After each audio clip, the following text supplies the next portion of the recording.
What's up, YouTube? We are moving on to Daniel chapter 3.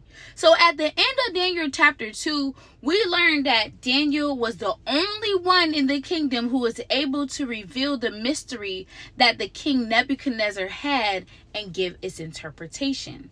So now we have to read on to find out what happens next. So let's go ahead and jump into chapter 3.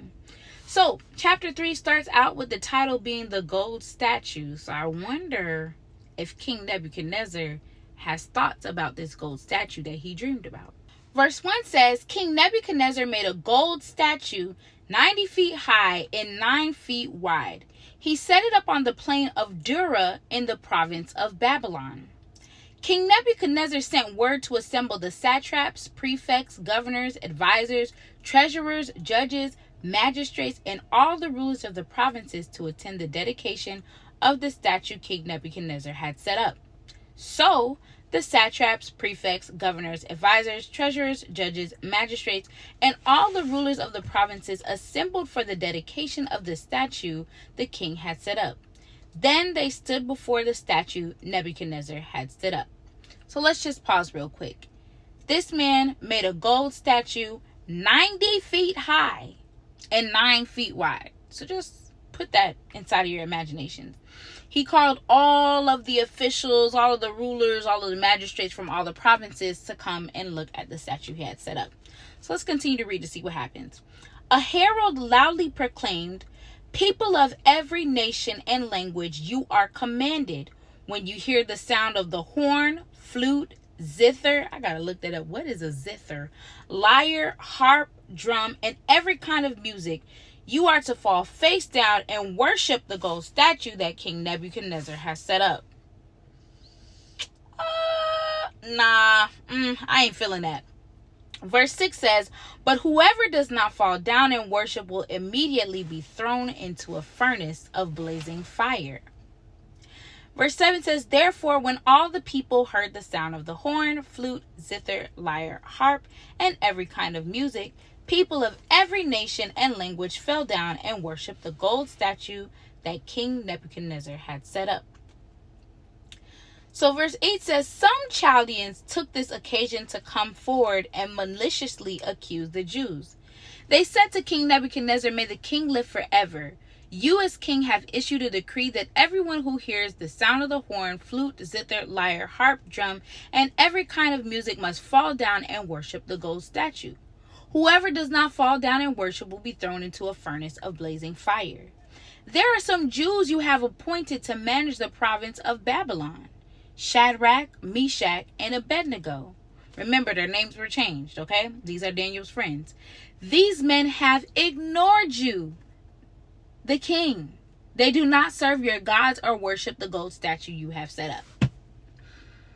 I knew there was going to be some opposition, but remember from chapter 1, Daniel and his friends were already not willing to compromise to fit in. They know who they serve, they know who their God is, and they are not going to bow down to a gold statue because that is not the God of the heavens. We already knew they wasn't going to bow down. But anyways, verse 13 says, "Then in a furious rage, Nebuchadnezzar gave orders to bring in Shadrach, Meshach, and Abednego." So you know the king is mad because why are y'all not bowing down to my statue that I made? "So these men were brought before the king Nebuchadnezzar and asked them, 'Shadrach, Meshach, and Abednego, is it true that you don't serve my gods or worship the gold statue I have set up? Now, if you're ready when you hear the sound of the horn, flute, zither, lyre, harp, drum, and every kind of music, fall down and worship the statue I made. But if you don't worship it, you will immediately be thrown into a furnace of blazing fire. And who is the God who can rescue you from my power?'" We all know the answer to that, but let's keep reading. Verse 16 says, "Shadrach, Meshach, and Abednego replied to the king, 'Nebuchadnezzar, we don't need to give you an answer to this question. If the God we serve exists, then he can rescue us from the furnace of blazing fire, and he can rescue us from the power of you, the king.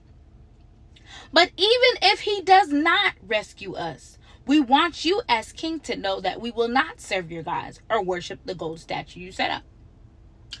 So they were like, yo, in the fire we can live, in the fire we can die, but we still ain't worshiping this statue that you created. Not happening. So whether our God saves us or not, we still are going to believe in him. So whether our God saves us or not, we're still choosing to worship him. We're still choosing to believe in him. So they have what we call blazy faith, okay? Because they were like, well, we just going to have faith through the fire. And that's it. But we're still not serving your God. So do with us what you will. We're not doing it. Okay, so it says, then Nebuchadnezzar was filled with rage, and the expression on his face changed toward Shadrach, Meshach, and Abednego.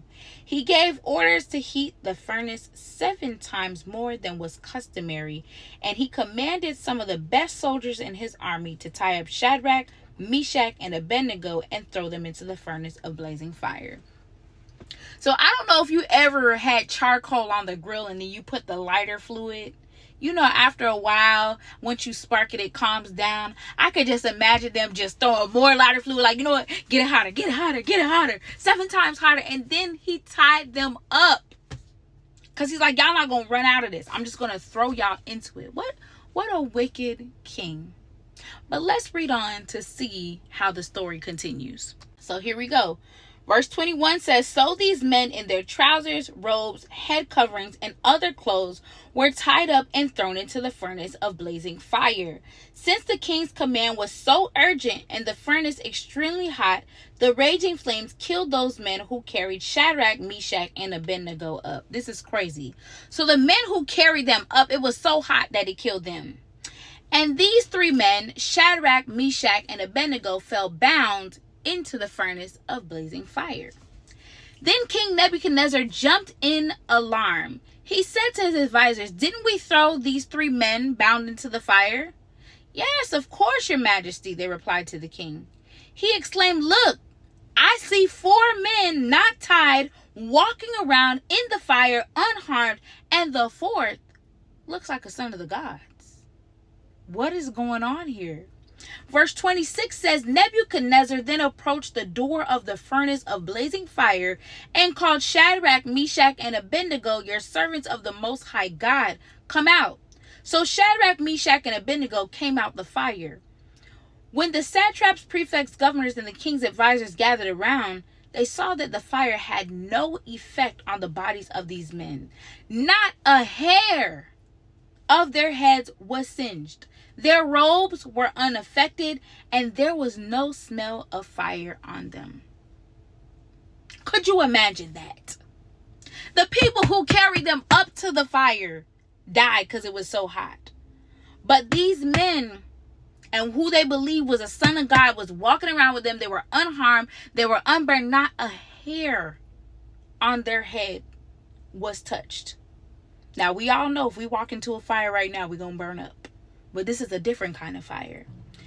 Nebuchadnezzar exclaimed, praise to the God of Shadrach, Meshach, and Abednego. He sent his angel and rescued his servants who trusted in him. They violated the king's command and risked their lives rather than to serve or worship any god except their own God. Therefore, I issue a decree that any of people, nation, or language who says anything offensive against the God of Shadrach, Meshach, and Abednego will be torn from limb to limb and his house made a garbage dump. For there is no other God who is able to deliver like this.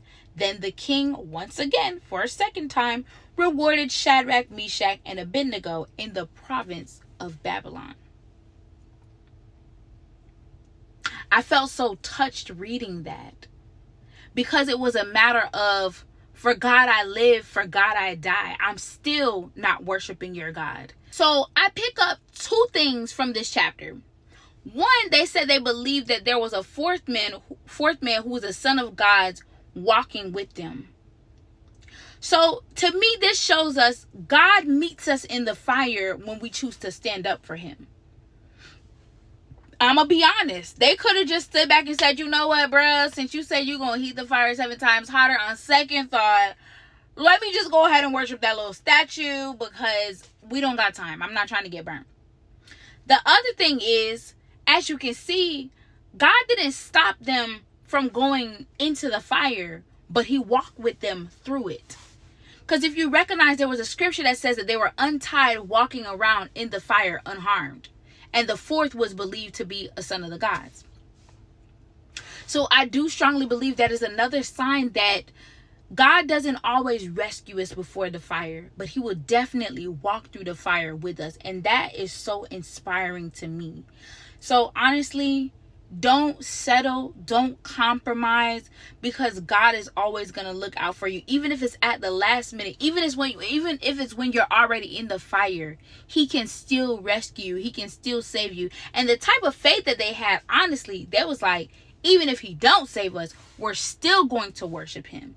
And that is a beautiful concept, saying, for God I live, for God I die. Whatever it looks like, this is what I'm doing. This is the path I'm taking. I'm choosing to worship God. I'm choosing to serve God, no matter what it looks like, no matter if he saves me or not. That's how much I love God, and that's how much I'm willing to worship him and not settle for another God.